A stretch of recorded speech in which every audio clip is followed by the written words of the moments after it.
Picking a bad restaurant location because it looks busy could be $1 million mistake. I'm Mike Bausch. I have built 12 plus restaurants from scratch over the last 20 plus years. And I have made a lot of mistakes and a lot of great choices when it comes to restaurant locations. And in the next few minutes, I'm going to share the 6 restaurant locations that always make money and also the ones that don't. Let's be super clear. Your restaurant's location is like an active employee. The location will either drive bodies into your doors every single day for little to no effort, or you're going to be spending thousands to get people over the mental barrier of how to get into your restaurant. Because when an operator comes to me and says, oh my God, I got a great deal on rent, my next question is, what's the foot traffic? Because if you save $3 grand a month on rent, but the location super sucks, or there's something you didn't know about why it sucks because you just didn't see the forest from the trees, then we got an issue. You have bought a slow death at a discount. All right, here's the stuff that no one really talks about. An occupancy cost is all of it. So that means your rent, your cabs, your insurance, and taxes. They are all connected and they all add up. To get this right, you need to make sure that all in, that is 6 to 8% of your projected revenue. Whether you're open now or you plan to be open, that's your magic number. So if I'm projecting to do 1.5 million in revenue of this location, I can afford to pay around 90 to 120 grand in occupancy. And if we break that down to monthly, we're at about 7,500 to 10,000 bucks a month. So that's the ceiling, period. So if the landlord wants 15K a month, I can go back and say, well, do I realistically think I can reach 2.25 million at this location? Because if you can't, you gotta walk. And if you're an optimist who's like, well, we can make it happen, you may not have the amount of seats or kitchen capacity to make that happen. So before you do that just blind yes, you really have to do the numbers. I don't care if it's a hot new spot in the coolest part of town where everyone's posting on Instagram. Math don't lie. And if it's saying to you, no, you walk. Now, this is where owners that close fast have blown it typically, is that they overestimated what the foot traffic would be and how much occupancy cost would be because they fell in love with the space and then didn't do the math and now have to walk it backwards later on to try to make the math work because you cannot reverse engineer a bad lease. So here is the first category that I like for a restaurant, a high density walkable street. Every new restaurant we've opened has been that. And it's always worked. Every time we've deviated just a skosh, it's hurt us. A main street in a growing neighborhood where people are likely to get coffee and go to something else, potentially out walking and shopping. I love these. Here at Tulsa, we have Cherry Street, where we have many locations because it's a win. The fine dining restaurant that we have, Prossimo, on Cherry Street. Andolini's is on Cherry Street. I dig Cherry Street. We are able to capture multiple avatars on this street, whether it's business guys leaving the office or yoga moms going to and from their yoga class, people out shopping for mom, for dad, people going on a run. We have all the type of people that I want to potentially order from us right there. Easy access, visibility, and awareness of our brand all the time. So this brings us to the big question. What if you have a street that's very viable? It's in a downtown location with big high rises and business people, but when business is not active, it's a ghost town. Downtown foot traffic is down since the pandemic. No matter where you are in America, it's down. So be aware of that. Know going into it that if you're going into a downtown location with no residential, it's going to be hard when people are not at work. Additionally, if you are open and you're like, well, what am I going to do? You have to find another revenue stream. And that means catering, that means events. It means that you go to the families on those weekends, which sucks, which means you are fighting really hard to create foot traffic that just doesn't exist. So yes, you could still be viable in a downtown location, but also you're going to have to do a lot more work, and you can't just purely rely on the foot traffic data because you might see a lot of it a few days a week. And if it's averaged out across the week, that's an inconsistent number. But if you don't know any better, you might sign a lease before you should have. And if you don't know that for a fact, stay on the street, live there for a little bit. Watch how many people walk in and out of businesses because this will give you a good indicator of how viable yours will be. And if you want to understand which concepts actually make money before you do this whole restaurant thing, check out this video in the description, the 3 most profitable restaurant types from my 20 plus years experience of doing this. Location 2, lifestyle centers and mixed use development. That's fancy real estate talk for strip mall, but modern bougie strip mall. Why these work is because they are captive ecosystems. You are going to get built-in dinner traffic, built-in lunch traffic, and if you have the gym or a theater nearby, built-in weekend traffic. So the cool thing is you're getting 3 day parts in one. And remember, if you only get 1 day part, that's not enough. This is a hobby at that point, and the hobbyists don't do well here. But again, it goes back to the first question. If you can get in one of these locations, is the rent so exorbitantly large because they have property hubris that it's worth the effort? Potentially yes, potentially no.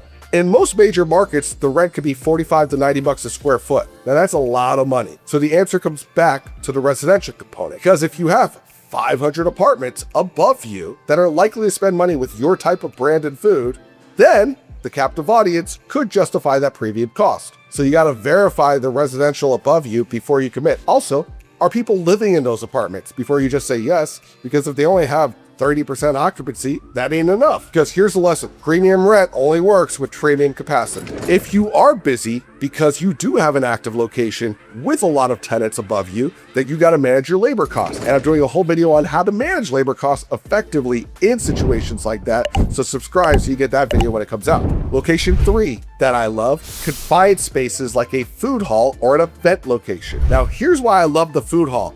Because it's like a co-work atmosphere. You are just always getting bodies that you don't have to advertise to. And if you could just stand out from the pack once people are on site, you're in the money, because these people have already committed to eating. A standardized proper food hall will do $300 to $700 per square foot every year. And if you're able to have a bar program in your food hall, then that's a big win. Additionally, if you're testing a new concept and you don't know if it's going to work, a food hall is a great place to do that. Because if you just own the lease on the property and you want to try a product and it fails, then try a new thing, which you could just do with a new sign and a new menu and maybe 1 or 2 different pieces of equipment, if that. And if you want details of how to gain this at every other type of restaurant, I have a newsletter that is just completely free, real tips every week. The link is in the description. Just subscribe there and you'll be getting my email that will give you tips like these in depth that you can use today. Location 4, adjacent to captive audiences.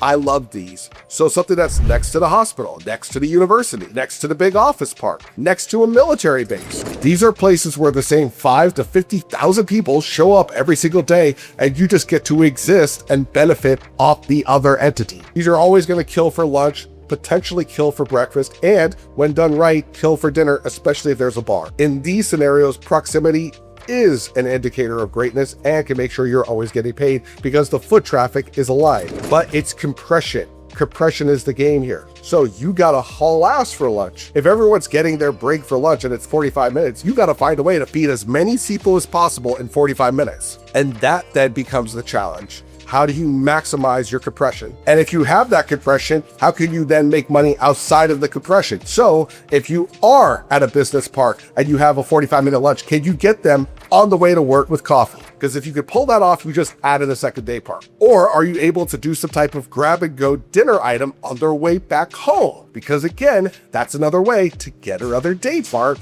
at your compressed lunch location. But the lesson here is it only works if you can move the volume to pay all the bills in your prime time. Also, in my video about the most profitable restaurant types, I get into our airport location that we physically run and how that captive audience is awesome and how we monetize it in the compression time. Watch this video on that and other restaurant types that are built upon capacity. The link is in the description. Now, the 5th location is a drive-through pad site. If you are QSR or fast casual and you don't have a drive-through, then you are absolutely handicapped compared to other restaurants that do. Drive-through accounts for 65% of total fast food purchases in the year 2025, which actually is down from the pandemic, but only from 83% down to 65%, telling us all people like to use the drive-through. Hi, can I take your order? 55 burgers, 55 fries, 55 tacos, 55 pies, 55 cokes, 100 tater tots, 100 pizzas, 100 tenders, 100... And yes, this is the most expensive real estate in restaurants right now.